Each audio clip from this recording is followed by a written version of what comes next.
On a Saturday morning in April, Terrence Hayes handed over $100 at a salvage yard and towed home a car that looked like it had been dead for decades. Paint stripped to bare metal roof seams, eaten through by rust, a license plate barely readable. His neighbor Rebecca Sullivan stood at her gate, coffee in hand, and laughed loudly enough for the whole street to hear. "You just taught your son the fastest way to waste money," she said. Terrence said nothing. He looked at the car and went to work. 5 days later, a racing legend arrived at that same driveway with a check for $5 million. What was hiding beneath all that rust? Stay with this story. The answer is something none of them saw coming. Terrence Hayes was 34 years old, a tall black man with close-cropped hair that was just beginning to gray at the temples and hands that had known engine grease since he was 12. He had the kind of life that didn't photograph well. He woke at 5 o'clock every morning, packed a school lunch for Jaden, checked the handwritten schedule pinned to the refrigerator, and walked out to the converted garage behind the house where he worked as a freelance mechanic. The radio in the garage was usually tuned to an old soul station his grandmother used to play on Sunday afternoons, Otis Redding and Sam Cooke drifting out through the open door while he worked.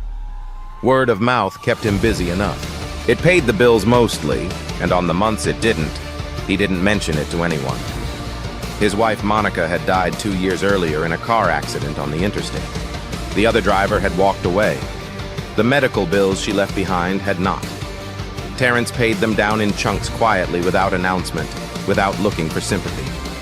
His father, a long-haul trucker who had taught him the feel of a wrench before he could ride a bicycle, used to say, "A man doesn't tell his troubles to the wind carries them nowhere useful." Terrence had carried that sentence with him like a second spine. The neighbors on Briarwood Avenue mostly thought of him as the quiet man with the truck and the little boy. They were not wrong, exactly. They just hadn't finished the sentence. The Hayes family was one of 2 black families on the block, and Terrence had long ago learned the particular calculus of being known and not known at the same time, of being visible enough to be commented on and invisible enough to be underestimated. He had stopped being surprised by it around the age of 19. Jaden was 7, missing a front tooth and devoted to a stuffed bear he carried everywhere. His mother had named the bear Bolt the night he was born because she had loved racing, loved the blur of speed and the smell of engine oil. The bear had lost one button eye and been repaired twice with mismatched thread, once by Monica and once clumsily but with care by Terrence the night after her funeral. Jaden did not care. Terrence almost never talked about Monica.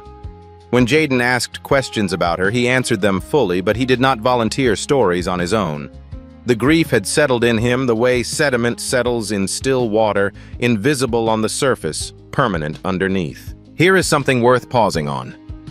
There is a particular kind of grief that men, and especially black men of a certain generation, are taught to fold inward rather than set down. It is not stoicism, exactly. It is a kind of inherited architecture built by fathers and grandfathers who learned early that the world did not always offer a soft place to rest their sorrow. Terrence had inherited that architecture, but he was also quietly dismantling parts of it for his son. He wanted Jaden to grow up knowing he could speak his sadness out loud without it costing him anything. That, too, was a form of labor, and it did not photograph well either. Vincent Brooks was Terrence's only real friend on the block. He was 40 years old, ran a small repair shop at the end of Briarwood Avenue, and had the useful quality of knowing when to talk and when to sit in silence with a cup of coffee. On Friday evenings, he sometimes brought sandwiches over, and the 2 of them would eat in the garage while Jaden did his homework at the workbench. He was the only adult in Jaden's life that the boy called by his first name instead of sir or uncle. Rebecca Sullivan had moved to the street 18 months earlier.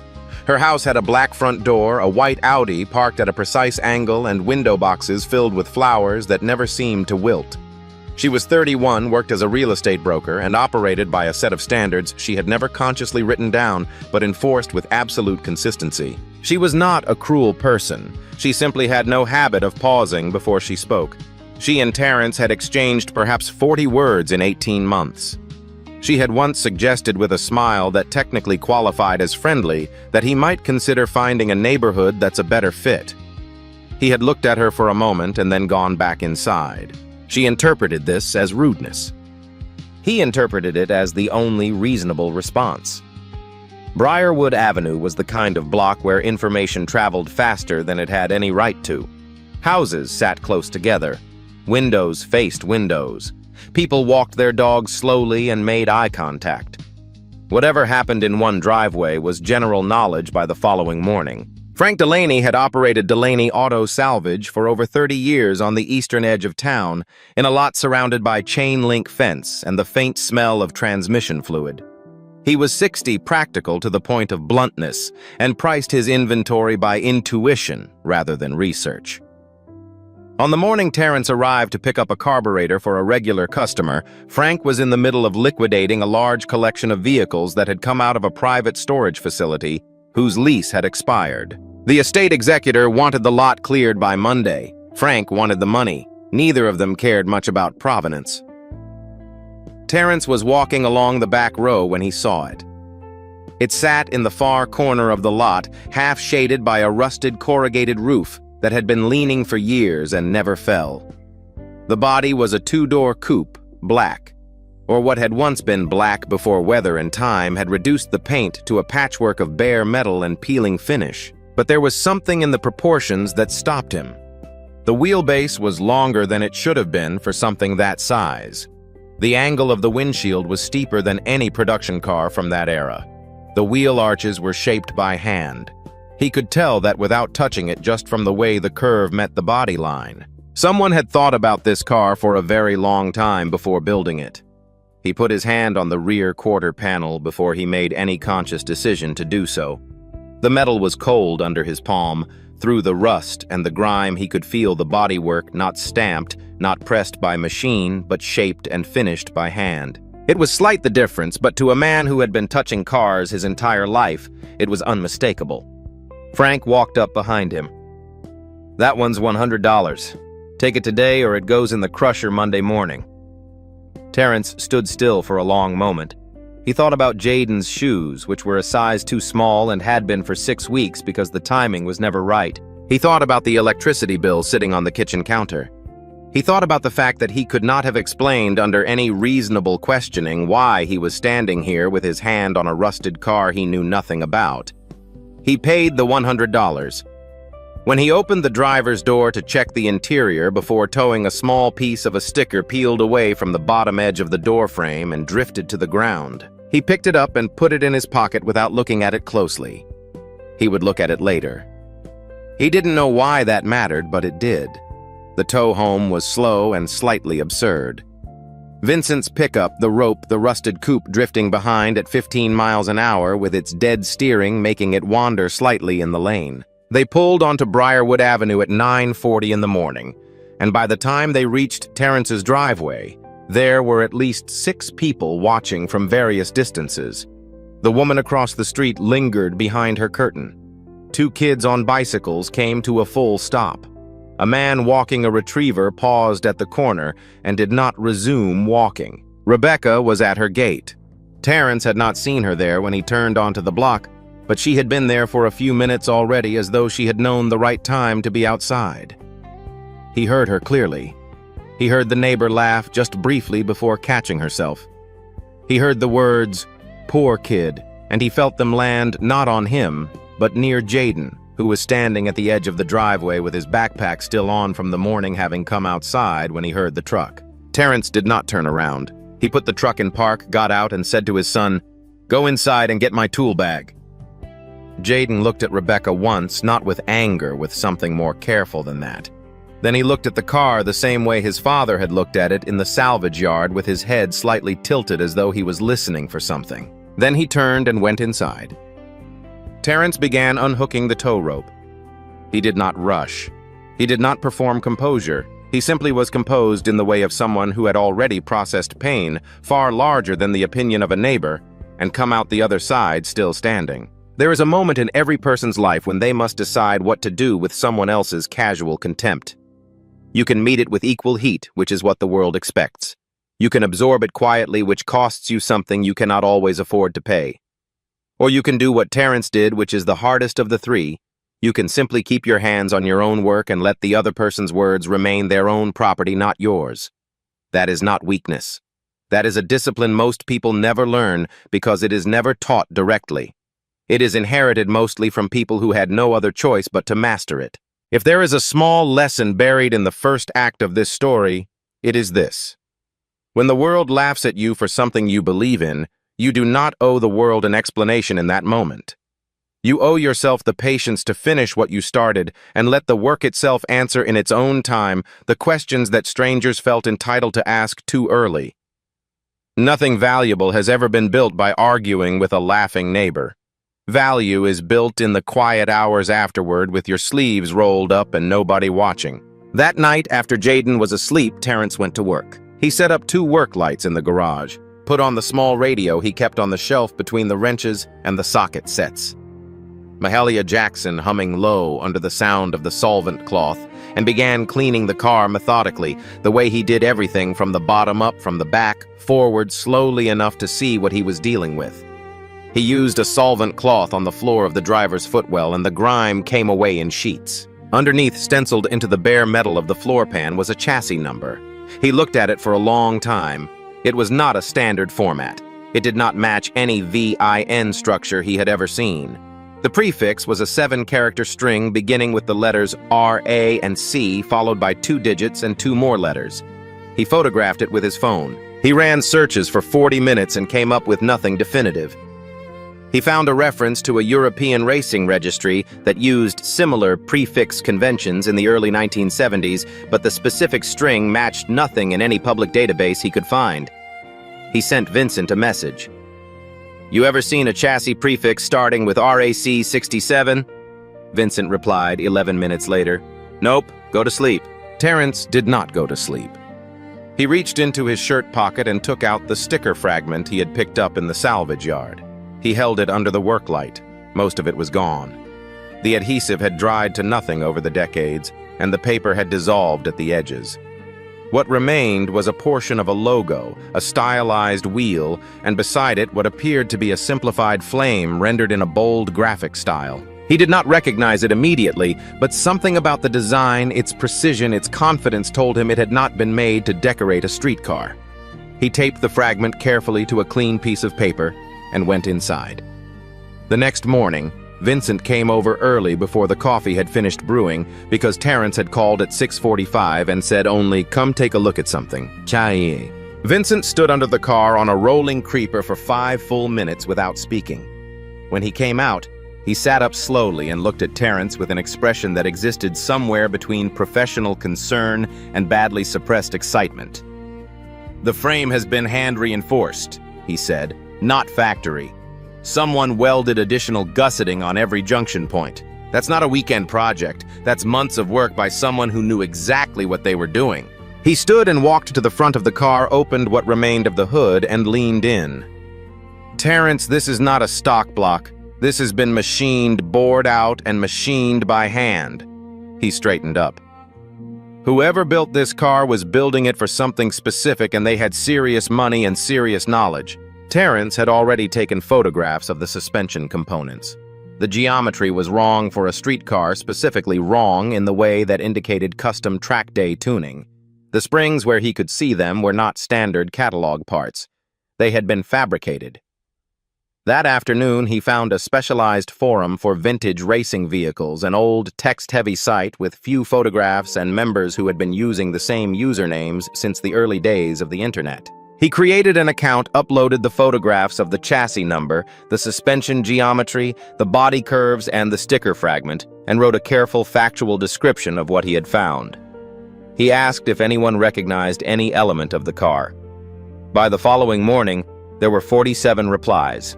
This was by the standards of the forum extraordinary.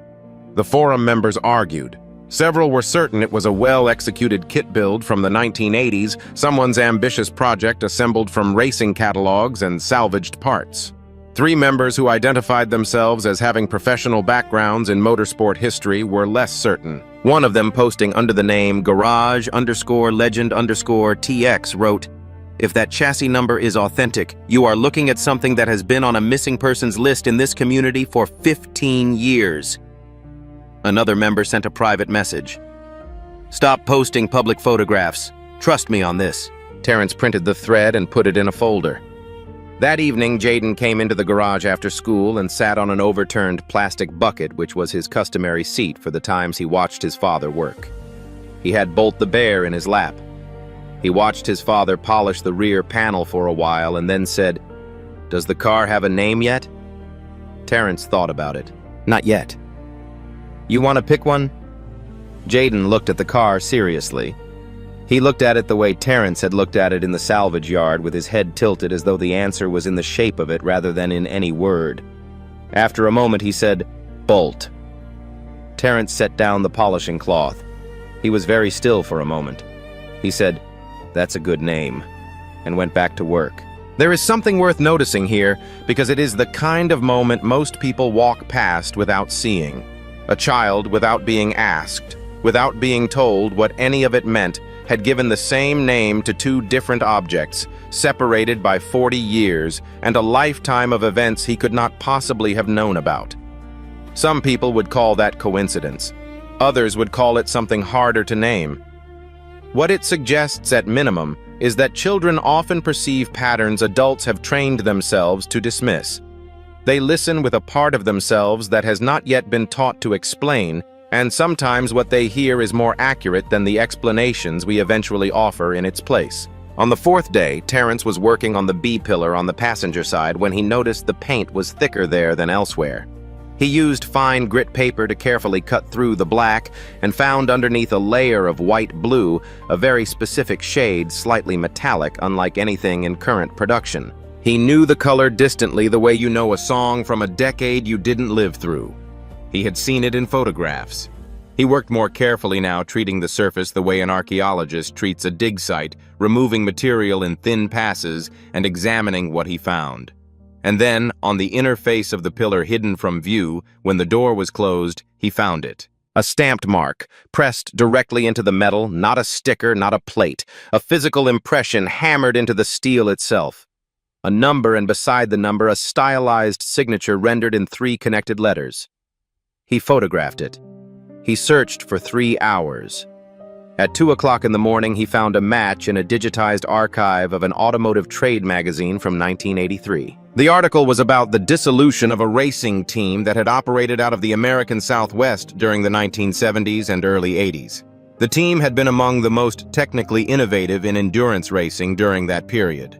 The article mentioned in passing that several prototype vehicles developed by the team had been destroyed in a warehouse fire in the autumn of 1983. Among those vehicles, according to a brief paragraph near the end of the article, was a single development prototype, a test bed for a revolutionary chassis geometry that had never been raced officially, but whose design principles had, according to the article's author, quietly influenced the architecture of competitive endurance vehicles throughout the following decade. The prototype had been presumed destroyed. It had never been seen again. The stamped signature on the B-pillar belonged to a man named Harold Whitfield. The article identified him as the lead engineer of that racing team.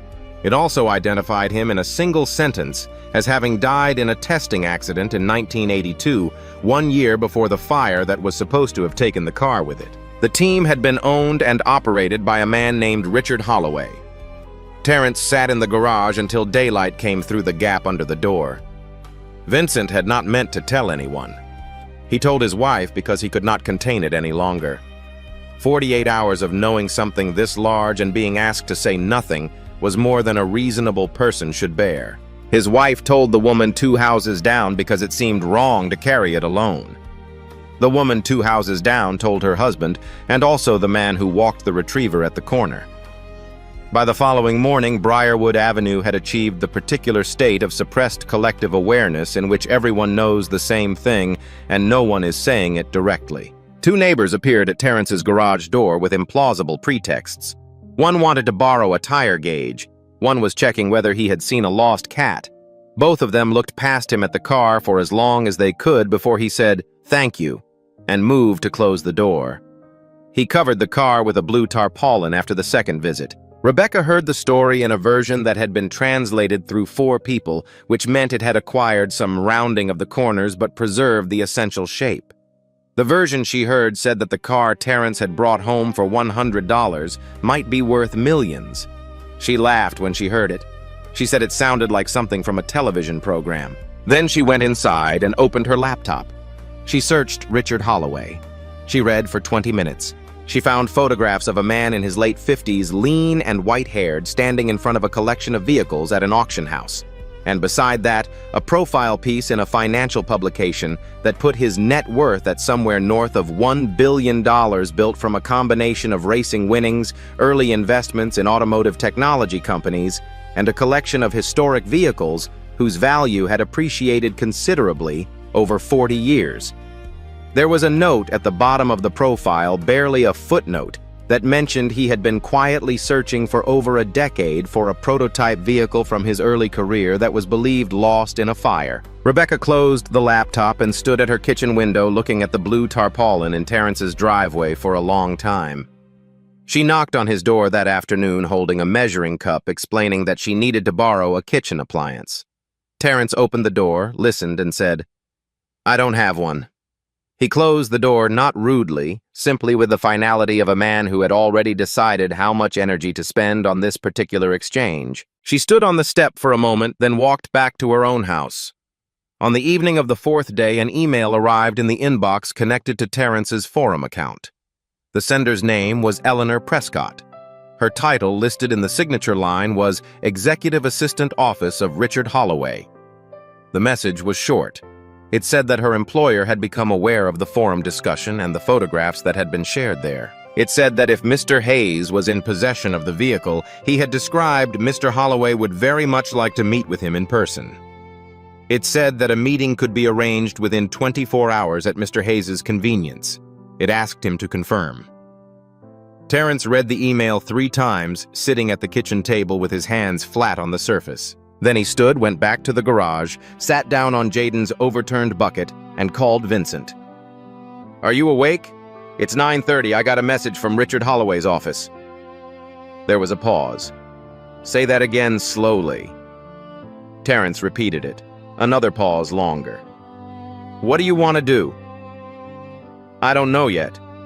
He looked at the blue tarpaulin. "I wanted to tell someone first." "You told the right person," Vincent said. "Now tell Eleanor Prescott you'll see them tomorrow."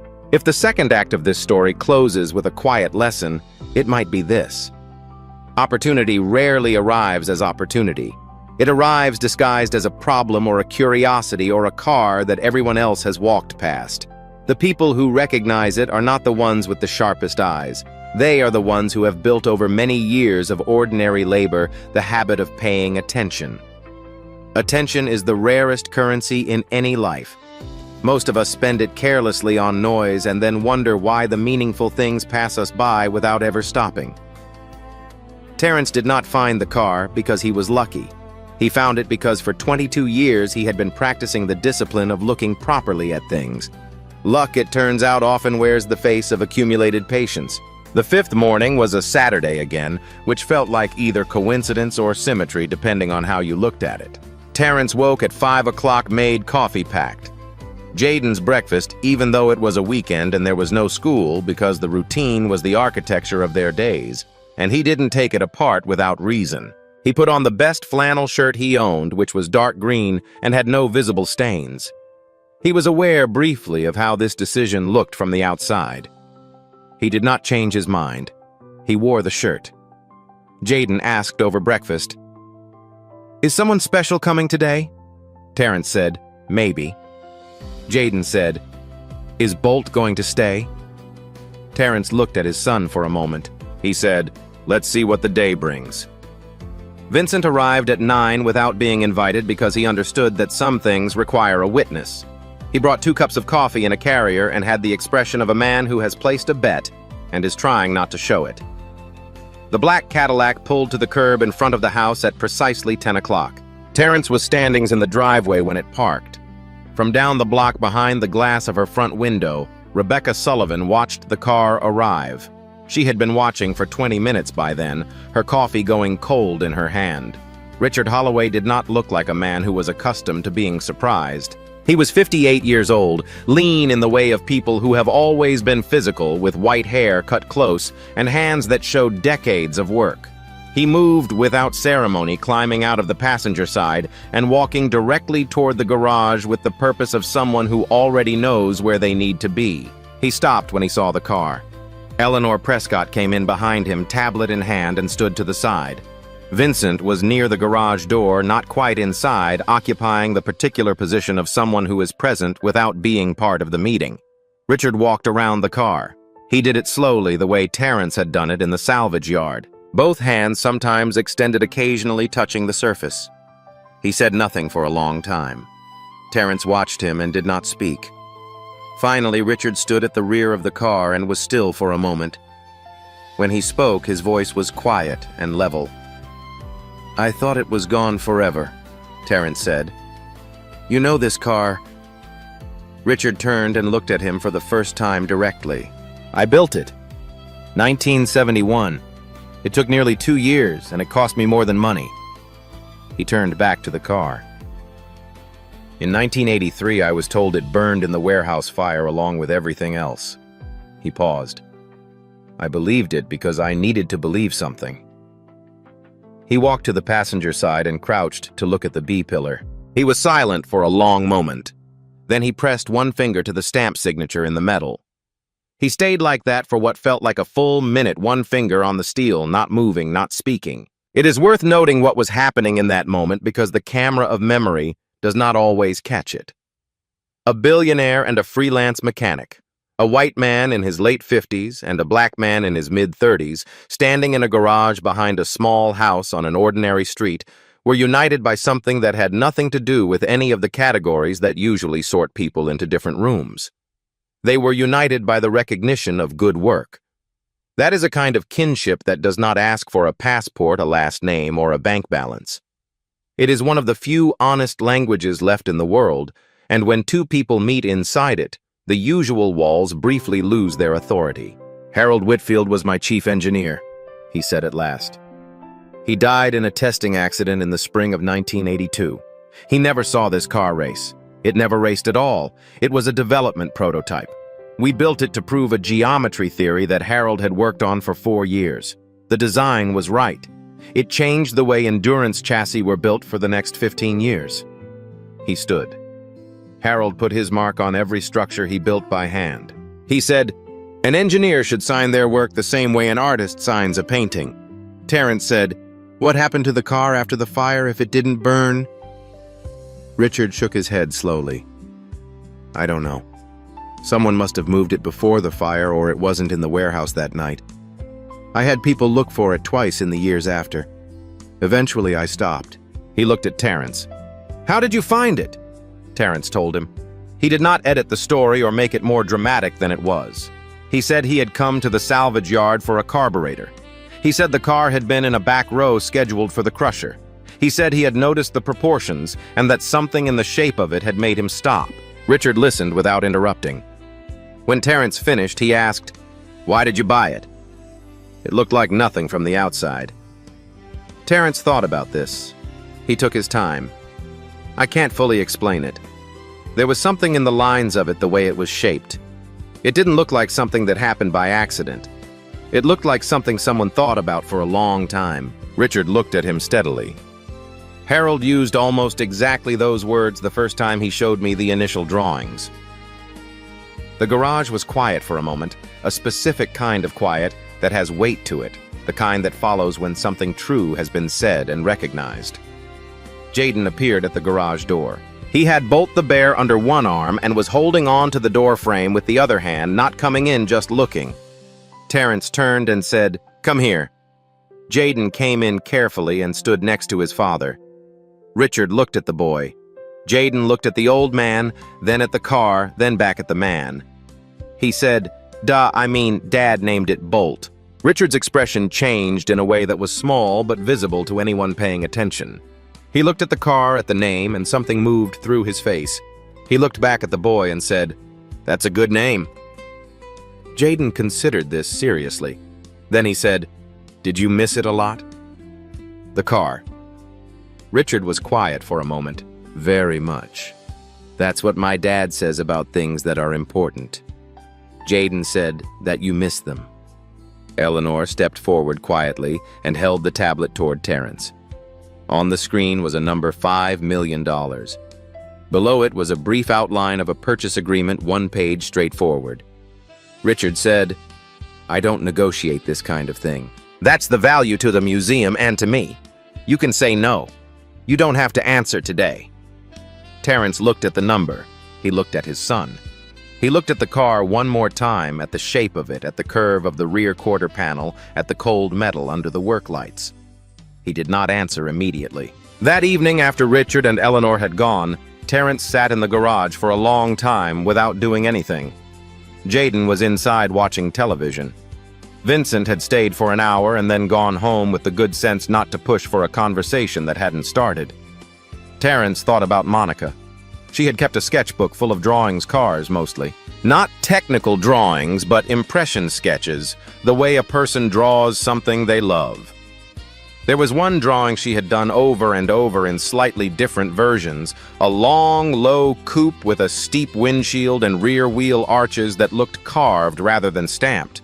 He had looked at that drawing 100 times without knowing what car she had been drawing from memory. He understood now that she might not have been drawing from memory at all. She might have been drawing from imagination, imagining something she had only ever read about. He thought about the name Jaden had chosen without knowing any of this. He thought about the bear and the car, and the same name landing on both through a 7-year-old's instinct in a garage on Briarwood Avenue. He picked up his phone and called Eleanor Prescott. "I have a condition," he said. "One condition and then yes." She said, "Tell me." "The car gets displayed publicly, not in a private collection. It goes somewhere people can see it." He paused. "And on the information placard there's a line that says it was restored and identified by someone who could see the value when others only saw the rust. You don't have to use my name, but Harold Whitfield's name gets on there clearly, and the engineering gets explained in a way that a regular person can understand what he built." Eleanor said, "I'll relay this to Mr. Holloway immediately." Terrence waited. 8 minutes later, she called back. "He agrees to all of it, and he wants to add something. He wants the boy's name on the placard as well. He said the car has a name now, and the person who gave it that name should be recorded." Terrence put his hand over his eyes for a moment. He sat like that in the quiet garage for a while. Then he said, "Tell him thank you." The following morning, Rebecca Sullivan came outside without a coffee cup. Terrence noticed this when he saw her from the kitchen window. It was the first time in 18 months he could remember her outside without something in her hands, some prop of casual normalcy. She stood at her gate as the flatbed transport vehicle backed carefully into the street. Terrence came out to supervise the loading.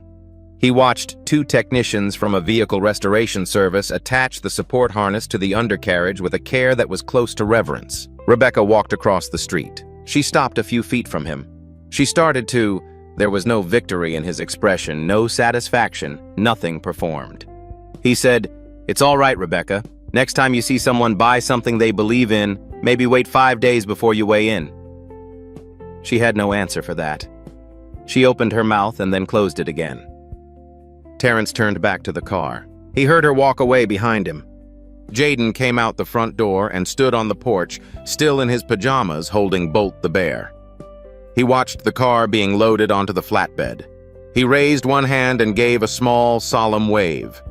Terrence saw it from the corner of his eye. He said nothing, but his throat tightened in a way he had not expected. The money arrived in Terrence's account 3 weeks later on a Tuesday in a single transfer. He sat at the kitchen table and looked at the number on the screen of his laptop for a long time without moving.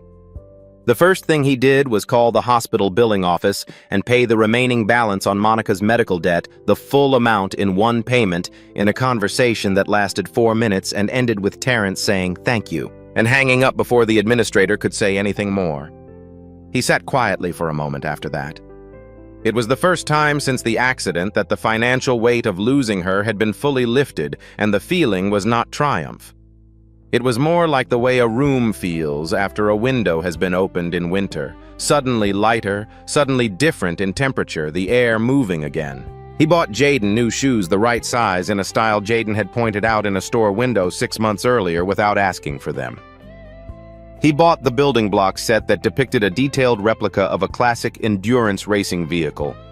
He said when he gave it to Jaden, "I thought you might like to build one yourself." Jaden looked at the box for a long moment. Then he looked up at his father. "Can we build it together?" Terrence said, "Yeah, this weekend."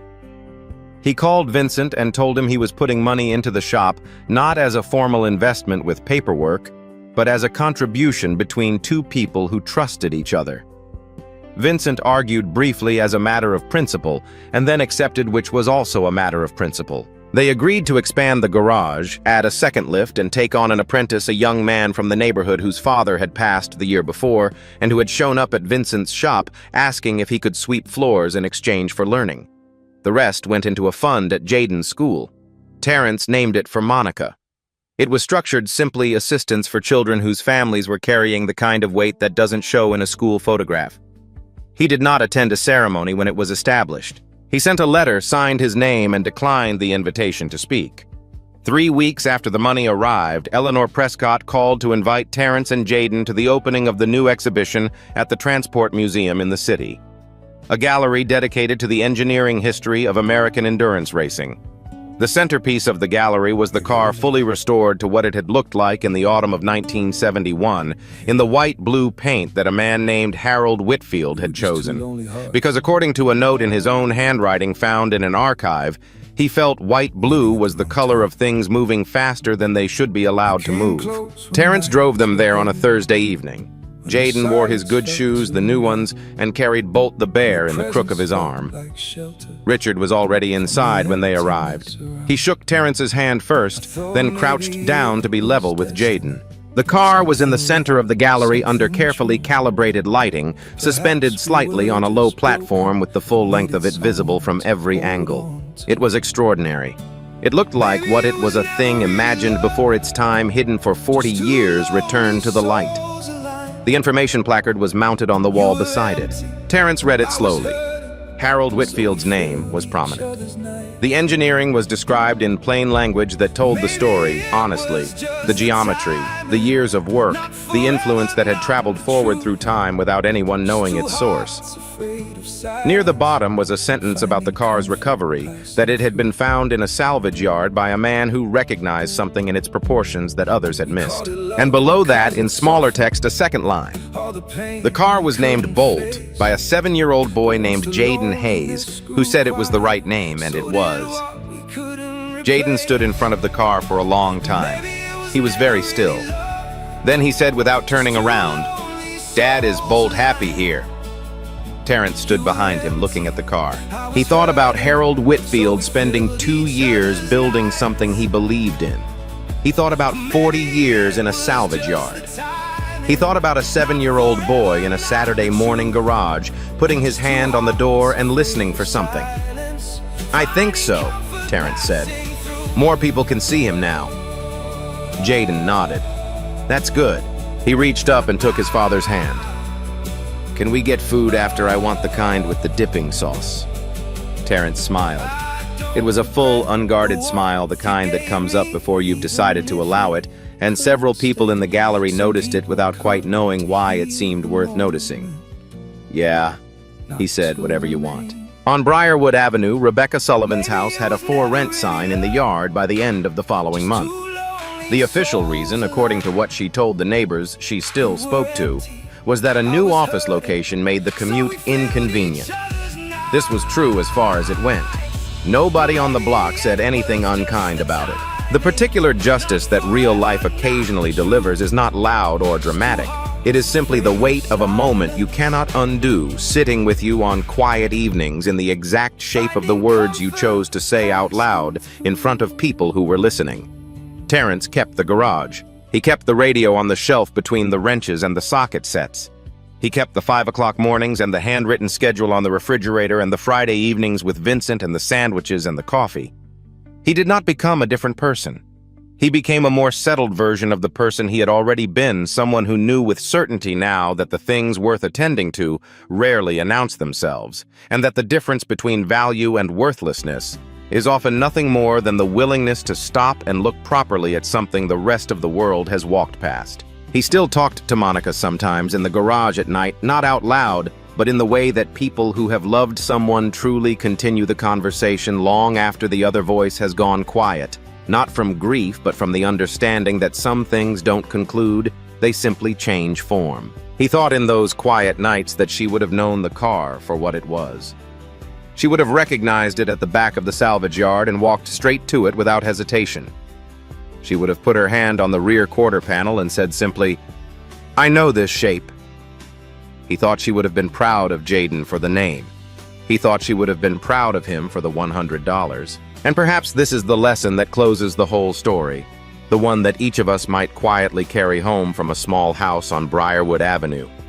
Be careful how you speak about the people around you, especially the ones whose lives you do not fully understand.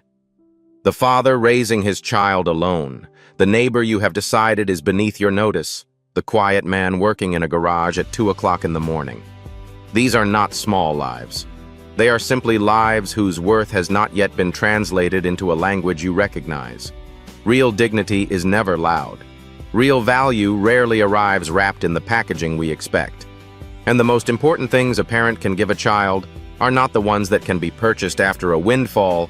They are the ones that were already being given every single morning when the world was still laughing and nobody was watching. The shoes matter. The fund in Monica's name matters. But what will stay with Jaden for the rest of his life is the memory of a father who, when the street tried to shame him, did not flinch, did not shout, did not bend, but simply picked up his tools and went to work. That is the inheritance no one can tow away. That is the car that never rusts. How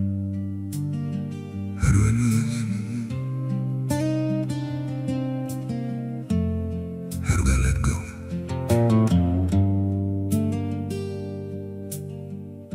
When every part of me still holds on to you.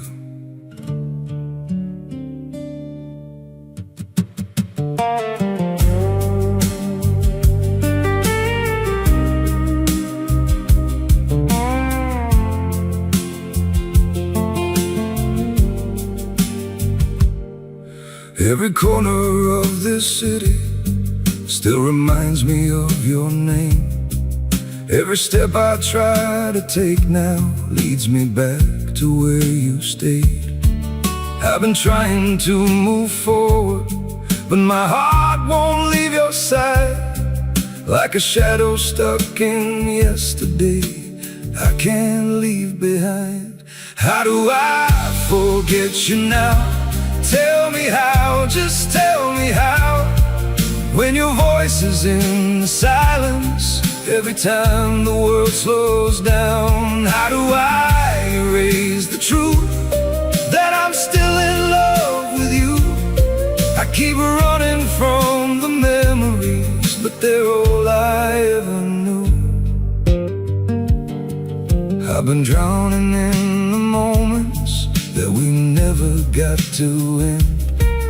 Every almost turns to heartbreak. Every night I can't pretend. How do I forget you now? Tell me how, just tell me how. When your voice is in the silence, every time the world slows down. How do I erase the truth that I'm still in love with you? I keep running from the memories, but they're all I ever knew. If I could just lose the feeling, if I could just lose your name, maybe I could start again. But nothing ever changed.